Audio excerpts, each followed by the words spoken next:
आपल्यातले उमेदवार दिदींनी उभा केलेले कमळाचे नाव या ठिकाणी कमळाचे दाबायचे म्हणून मोदीजींच्या सूर्यघर योजनेचा लाभ आपल्याला द्यायचा, सुंदर हक्काचं घर आपल्याला द्यायचंय।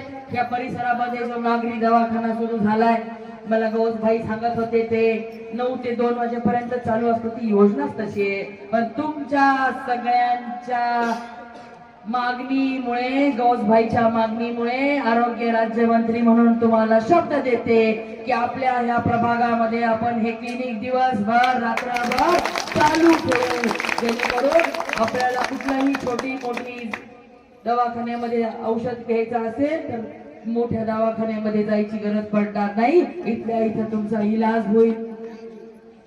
एवढंच नाही, या परिसरातली सगळी मंडळी, शिवाजी भाऊ मला सांगत होते, कष्टकरी लोक आहेत आणि आपल्या मुलाबाळांना चांगल्या शाळेमध्ये शिकवायचं स्वप्न पूर्ण करू शकत नाही, म्हणून बालवाड्या, अंगणवाड्या, ज्या इंग्लिश मीडियमच्या प्रायव्हेट अंगणवाड्या आहेत नागसेन, तिथं 40-50 हजार रुपये वर्षाची फीस असती आणि सगळे आई वडील काही स्मार्ट अंगणवाड्यामध्ये आपल्या मुलाबाळांना शिकवू शकत नाही।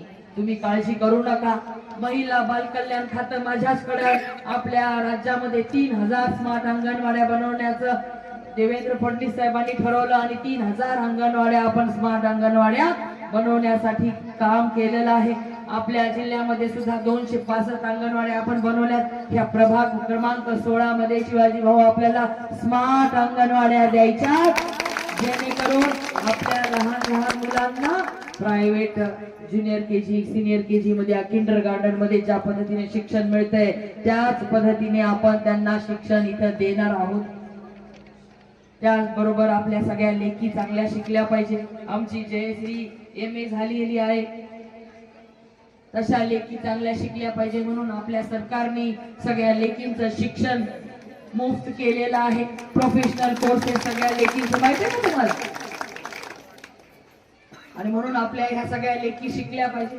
बघा, लेख जन्माला आली की आपले देवाभाऊ म्हणजे कमळाचे मुख्यमंत्री आपल्याला 1 लाख रुपये देतात, माहिती आहे का तुम्हाला? काम करू करू दमतात म्हणतात दोस्त भाई। बघा, आतापर्यंत कोणी झालं, लेख जन्माला आली की तोंड वाकडं होतंय की लेख जन्माला झाली आता तिला शिकवायचं, हुंडा द्यायचा, लग्न लावून द्यायचं, हेच घ्यायचं। पण लेखीची चिंता देवाभाऊंनी स्वतःवर घेतली आहे। ह्या राज्यामध्ये जन्माला येणाऱ्या सगळ्या लेखी या आनंदाने तिचं स्वागत घरच्यांनी केलं पाहिजे, म्हणून लेख जन्मली की तिचं घर लखपती करण्याचं लेख लाडकी योजना कुणी आणली? कमळाच्या मुख्यमंत्र्यांनी। आपली लेख शाळेत गेली, मोफत शिक्षण, 12वी पर्यंत मुक्त शिक्षण, पुन्हा तिला डॉक्टर, इंजिनियर, अधिकारी व्हायला वाटलं तर तिला ते शिक्षण सुद्धा आपलं सरकार फीस भरत आहे। कोणत्याही जाती धर्माची लेख असे ना, तिचं प्रोफेशनल शिक्षण हे आपलं सरकार करून देत आहे। एवढा मोठा चांगला निर्णय। त्याचबरोबर आपली लाडकी बहीण योजना आणली। मला सांगा, किती जणींना लाडकी बहीण योजना आवडती? मला तर खूप आवडती बाबा। कोणाकोणाला आवडती लाडकी बहीण योजना? एवढे नसतं, बाकी जण आवडत नाही का? तुम्हाला माहिती झालं की नाही? लाडकी बहीण योजना जी ही लोक विधानसभेच्या आधी म्हणत होते हे कमळावाले काही नाही, मतदान घेणार आणि लाडकी बहीण योजना बंद करून टाकणार, म्हणू लागले की नाही? म्हणू लागले, म्हणून बऱ्याच आमच्या बिचाऱ्या बहिणींनी फॉर्मच भरला नाही बाळासाहेब। पण आता माझ्याकडे येतात, दीदी तुम्ही महिला बाल कल्याण मंत्री, आमचा पगार चालू करून द्या। म्हणलं आमच्यापेक्षा जास्त त्यांच्यावर विश्वास वाटला।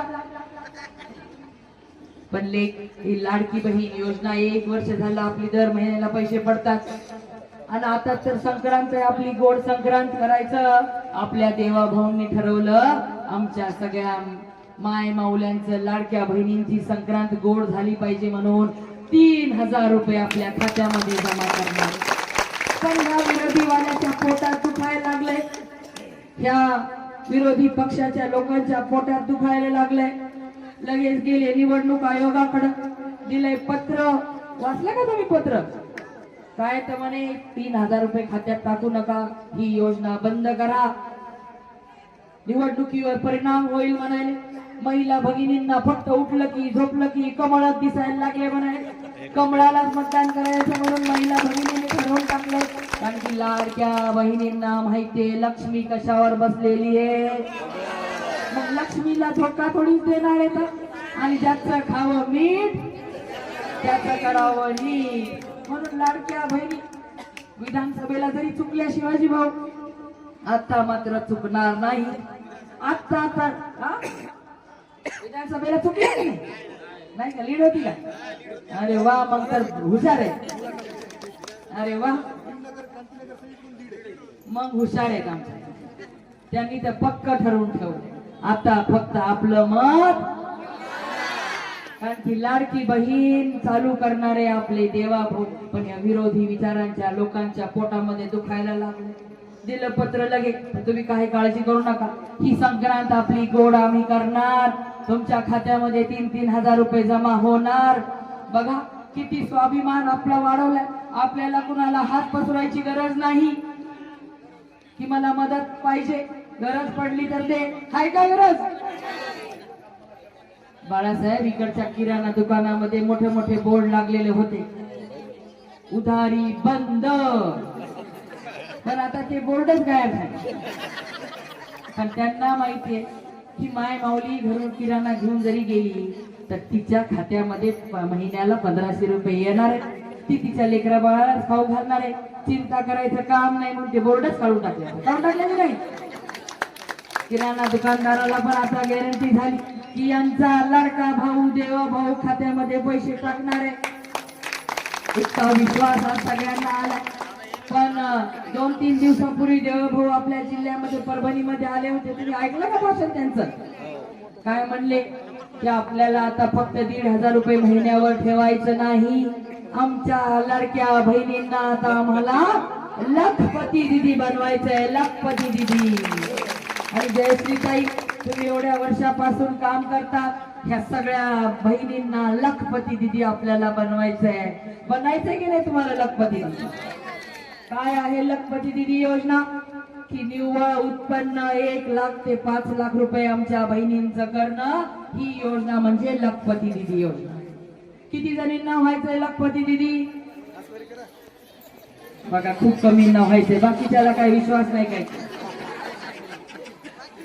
या सगळ्यांना लखपती दिदी बनवण्याची जबाबदारी दोन्ही ह्या आपल्या जयश्रीताईंची आणि गौसभाई तुमची आहे.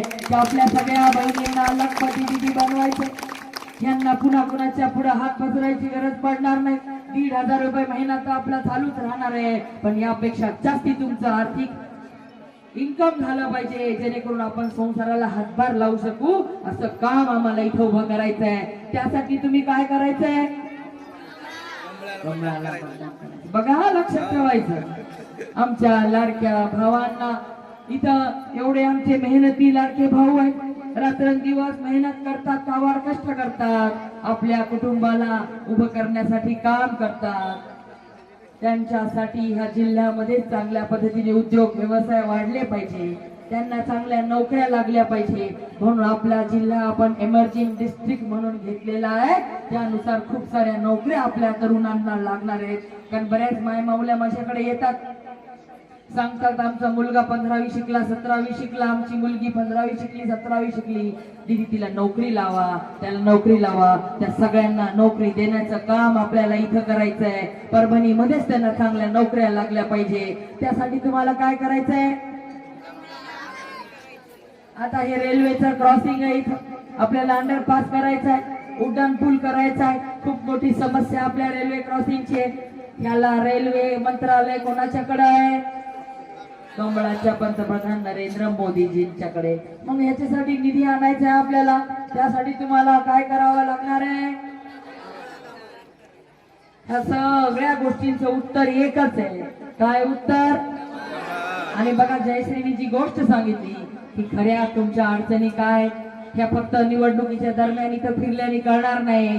लहानाची मोठी लोक याच कॉलन्यांमधून झालेली आहे. कशा परिस्थितीमध्ये, कशा अवस्थेमध्ये माझे लोक राहतात याची जाणीव यांना कायम राहणार आहे. म्हणून आज तुम्हाला मी विनंती करायला आली आहे की विरोधी लोक, त्यांच्याकडे चांगला पैसा आहे पण माझ्या लोकांकडे पैसा नाहीये, हे काहीतरी तुमच्या हातावर ठेवतील आणि पुढचे 5 वर्ष तुम्हाला तोंड सुद्धा दाखवणार नाही. तुम्हाला इथं चिखलामध्ये घाण नाल्यांच्या पाण्यामध्ये इथं चढायला ठेवून देतील, पण तुम्हाला बघायला पण येणार नाही. पण तुमची खरी सेवा करायला हे नगरसेवक म्हणून आपण इथून निवडून दिले, तर हक्काने तुम्ही यांना या ठिकाणी पकडून आणू शकता. आमच्या ह्या अडचणी आहेत त्या दूर करा म्हणून सांगू शकता की नाही? त्यासाठी काय करायचंय आपल्याला? कमळाला मतदान करायचं. काय करायचंय? करणार का कमळाला मतदान? दोन्ही हात वर करून मला विश्वास द्या. कोणी कितीही आमिष दाखव, कोणी कोणत्याही काही आमिष दाखव, काही देव, आपण आपल्या हक्काने आपल्याला लाडकी बहीण योजना देणाऱ्या कमळाला विसरायचं नाही. भरभरून मतदान कमळाला करायचं. करणार का? आपलं मत. धन्यवाद. जय हिंद, जय भारत.